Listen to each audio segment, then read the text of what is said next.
Welcome back to the channel, Obi-Wan Kenobi here. I received this Harrier as a gift and I am itching to start working on it.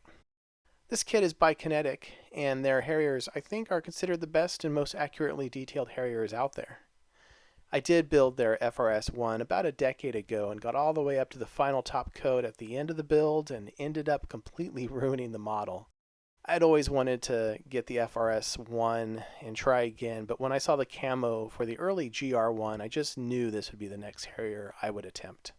Personally, I prefer the two-tone roundels as opposed to the later blue, white, and red roundels. My plan is to build the second version of this model, but more about that later. Let's start by opening up the box and having a look at the sprues. Don't worry, this will not be a straight-up in-box review of this kit. I will begin the build at the end of this video, so stay tuned.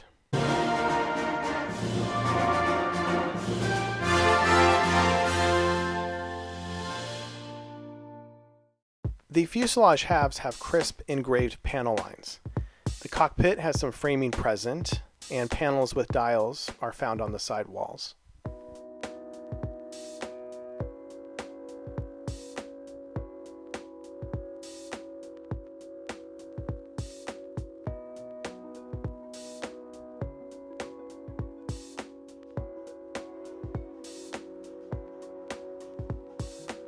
Here we have some wheels and a canopy frame, which is free from the clear plastic canopy window. Therefore, the only masking needed will be on the windscreen itself.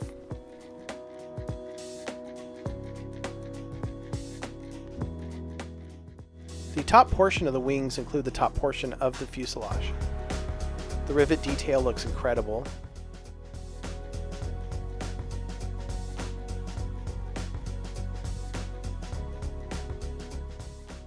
Here we have the cockpit tub, which has good detail on the side control panels. I will be building the kit supplied cockpit rather than using any aftermarket set. I recall being quite disappointed by the lack of visibility when I built up the FRS-1. The ejection seat is in two halves and well detailed, although I do plan to add extras to spruce it up a bit. Here we have more trees, which seem to contain extra parts for different versions of this vehicle. This kit contains parts to build either a Gr.1 or a Gr.3. And the difference between the versions isn't actually the nose, since Gr.1s were also updated to include the new laser nose. Here we see some armament.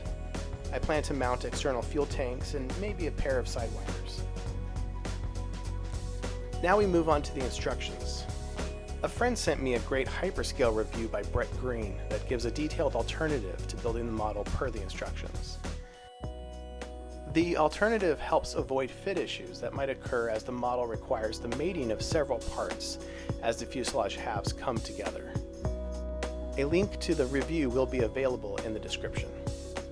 The Kinetic instructions give you paint numbers for ammo MIG paints, but since I like to mix and match colors using Tamiya, I will use the colors merely as a guide. It is vital to decide early the version of Harrier and even which paint scheme of the version you wish to build.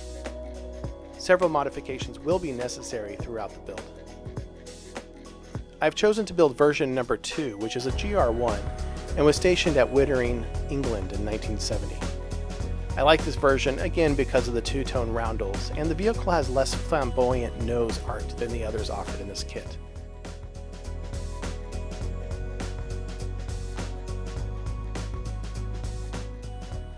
There was a nice little square of PE included, and beautiful decals printed by Cartograph.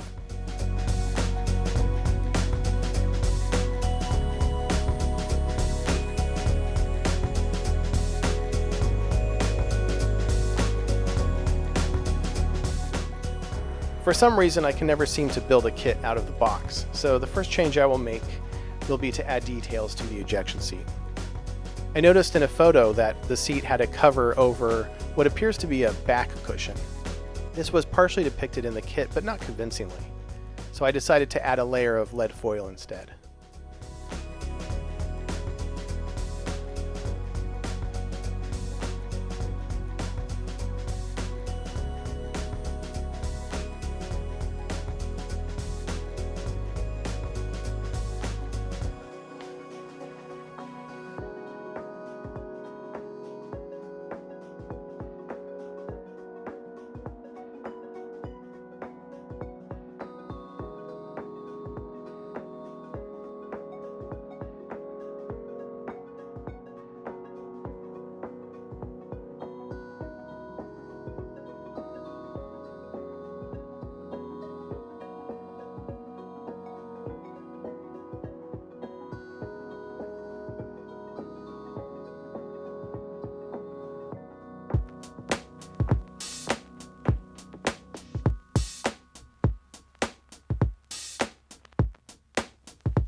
Over that, I added the kit-supplied photo etch seat belts and added extra Tamiya tape strips to depict other straps found on the seat.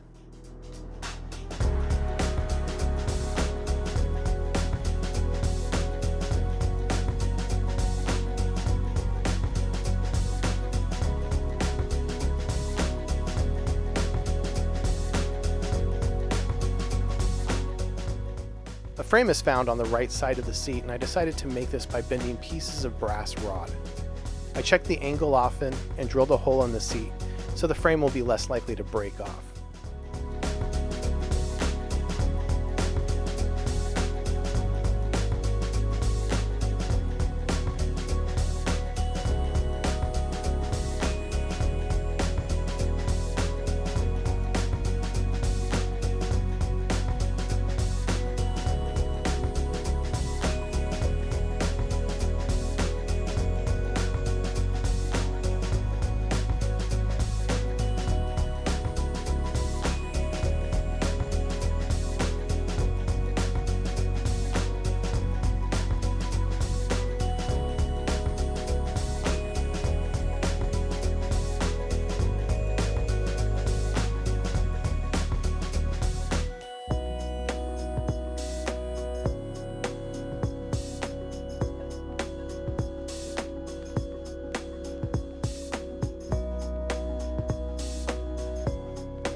The side of the headrest appeared to have a panel, apparently depicting the stickers found there.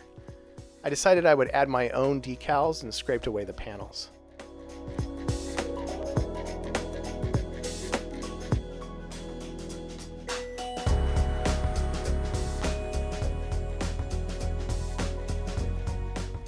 Well, that's going to do it for this video. In the next video, I will add more details to the seat and show you how I go about painting it.